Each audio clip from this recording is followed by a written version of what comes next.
Now the Milky Way is the name given to our own galaxy. It's also sometimes referred to as the galaxy with a capital G. In this section, we're going to try to understand how stars and other material are distributed around the sky. So the pale band of light, spangled with stars stretching across the sky, is the Milky Way, a swath of light named by the ancient Greeks.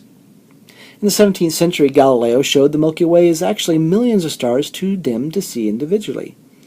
Today, we know the Milky Way is a slow revolving disk of stars, a galaxy. We also know today that the Milky Way is filled with stars of various sizes, many of them found in clusters and clouds of gas and dust.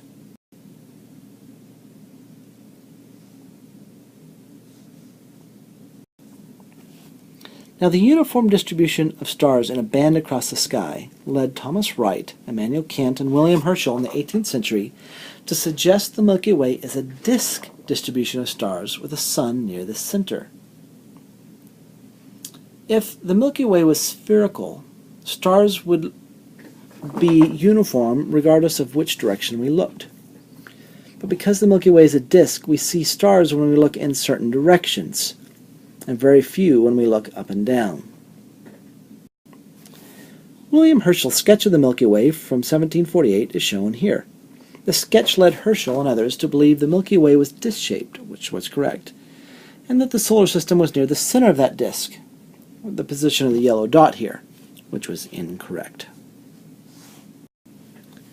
Now, correcting for dust effects and variable star types, astronomers conclude the disk has a 30 kiloparsec diameter with the Sun 2/3 from the center. 30 kiloparsecs is approximately 50,000 light years. The discovery that nearly all disk-shaped galaxies have spiral arms implied the Milky Way has spiral arms also. So, looking at the structure of the Milky Way, the first thing I want to talk about is the disk. Spiral arm distribution of stars, gas, and dust within a diameter of about 100,000 light years, and a plane tilted with respect to the Earth's orbit around the Sun. Differential rotation with all objects circling in the same direction. 240 million year period at 220 kilometers per second at the Sun's orbit, which is about 8.5 kiloparsecs away from the center of the galaxy. Now, there's a high density of stars near the center, about 10 million stars per cubic light year, to low density further out, about a 3,000th of a star per cubic light year at the distance of the Sun. And dust and gas is nearly 15% of the disk's mass. Most of the galaxy is hidden from the Earth due to dust obscuring, including the central nucleus, with its dense swarm of stars, and gas, in which a massive black hole also may reside. Radio and infrared telescopes can see the entire galaxy. Radio observations suggest larger warped disk of gas out to about nearly 40 kiloparsecs. The halo, again, is a roughly spherical region with the disk embedded in the center. It contains mainly old stars and globular clusters. Large amounts of dark matter may also be present. Well, what is dark matter? Well, it's stuff that exists out there that we're going to talk about more, that we know is there because of gravity, but we can't see it, hence it's dark. And the bulge of the galaxy is a flattened collection of stars surrounding the core of the galaxy. It's about 1/3 of the diameter of the galaxy. From its rotation and effects on nearby galaxies, the mass of the Milky Way is about 2 × 10⁻12 solar masses. From large differences between this mass and what we can actually see in terms of stars, astronomers conclude the Milky Way is embedded in a vast halo of material that emits no radiation at any wavelength, called dark matter. Assuming the average star has a mass similar to that of the Sun, then based on the Milky Way's mass, there are roughly 100 billion stars in the Milky Way. Using stellar aging techniques, astronomers had estimated the galaxy's most ancient stars to be about 15 billion years old. More recent model calculations and observations suggest old star ages are more like 13 billion years. A rough estimate of the Milky Way is then between 13 and 15 billion years old. The galaxy is held together entirely by gravity. Each star orbits around the center of the galaxy. and all the stars in the disk move in the same direction. Stars in the halo have randomly oriented orbits, but in the disk we're all moving in the same direction. Now, stars at different distances from the center of the galaxy move at different speeds, just like planets different distances from the sun move at different speeds.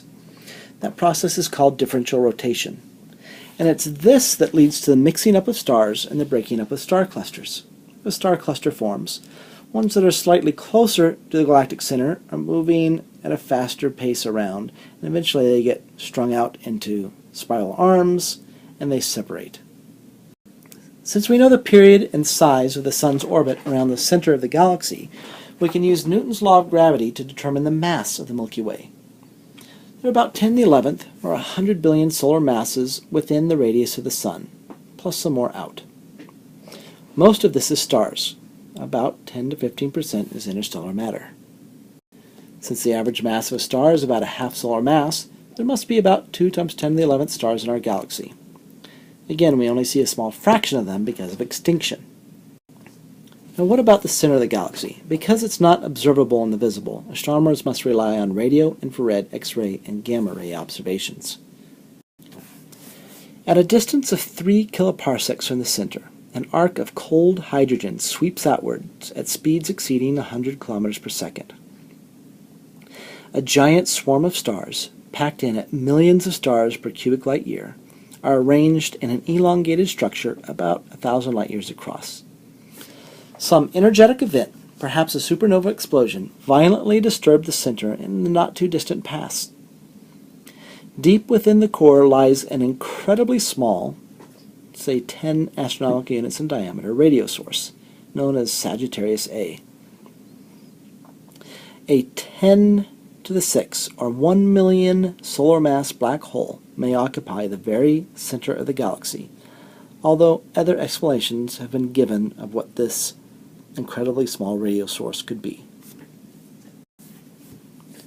So if we plot the path of stars near the galactic center, we see they're all moving around in elliptical orbits around some incredibly small, incredibly massive object at the center.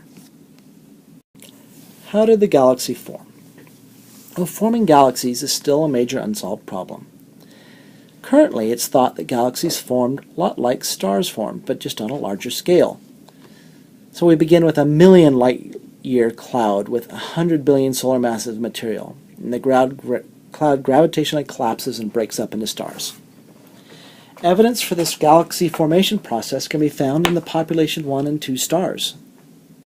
So the proto-Milky Way galaxy was a giant cloud of pure hydrogen and helium. The existence of old population 2 stars with very little heavy elements suggests they formed at the onset of the collapse, and as they did so, they dropped out of the gas collapse. So a slowly rotating pregalactic cloud of pure hydrogen and helium begins to collapse under its own gravity. Some stars form. The massive population 2 stars exploded early on, seeding the galaxy with heavy elements.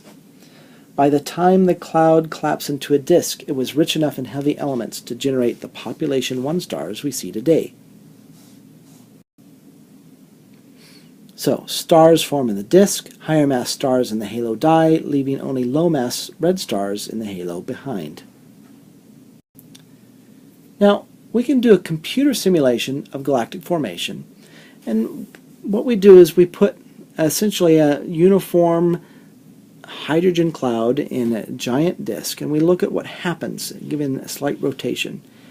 And what comes out of the computer afterwards looks exactly like the spiral galaxies we see today. That's it for today's lecture.